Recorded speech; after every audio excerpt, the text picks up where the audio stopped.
Then I come to former Deputy Trade Minister. Bosome Freho. Thank you, Mr. Speaker. I'm giving you the opportunity for the first time.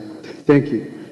Mr. Speaker, I would like to commend my brother Xavier, Honorable Member for Medina constituency, for making such a statement.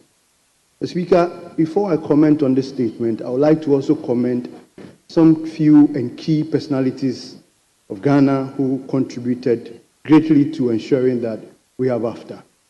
Particularly to mention is Mr. Kwesi Koti, the Deputy Commissioner of the African Union.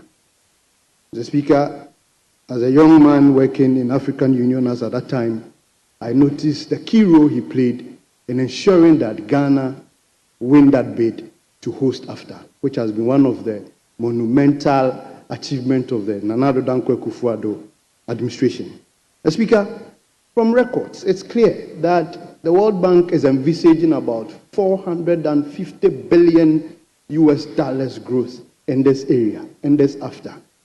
The Minister Designate for Education mentioned the potential growth we are looking at in AFTA. Speaker, they went ahead to also mention that it is going to create a possible job for about 30 million African young men and women.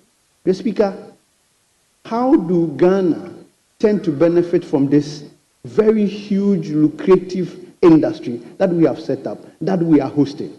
Speaker, one, as he mentioned in his statement, harmonizing policies. Speaker, it is very important that for us to make maximum benefit of this after we are hosting. Speaker, the 1D1F policy from the Nana Addo Dankwa Akufo-Addo government must be looked at again and empowered and strengthened. Speaker, like example, we have one of the largest cabbage growing areas in my constituency, Bosome Freho. Speaker, I am urging the NDC government to come and build a cabbage processing plant in Bosome Freho so we can manufacture the cabbage and export to African countries or other places so we can make money and also employ some of the young men and women in Bosome Freho. Then maybe the 24 hours economy can also have some rippling effects there. The Speaker, having said this, there are some few challenges that is confronting the AFTA, which is clear. One, the Speaker, is conflict around the African area. The Minister Designate mentioned some key issues that are among them is conflict.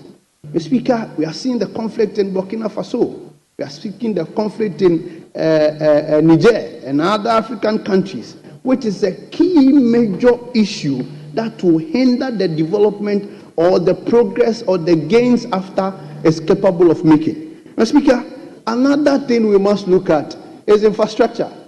The former Exim Bank CEO mentioned some development or some projects that the SWAL administration did in ensuring that there is possible infrastructure, because the Speaker, to trade in Africa is movement. It's a human movement. I mean, road, and all that.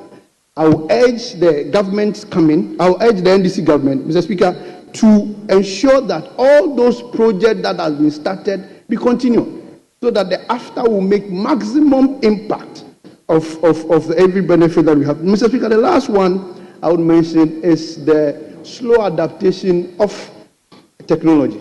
Mr. Speaker, the last time we were talking about the e-gate at the airport. Mr. Speaker, it is one of the major issues which major African countries are even having challenges adopting. Even to adopt the whole AFTA, it took many African countries not to even do. Why? Because they are having challenges in developing some of these technologies that can situate them comfortably in the AFTA zone. Speaker, when we are looking at making maximum impact in this AFTA area, let us encourage that the African partners and brothers would improve upon their technology so that we can synchronize them and make headway. Then Ghana, hosting it, can make maximum impact. Mr. Speaker, with these few words, I would like to thank you for the opportunity given. Thank you very much.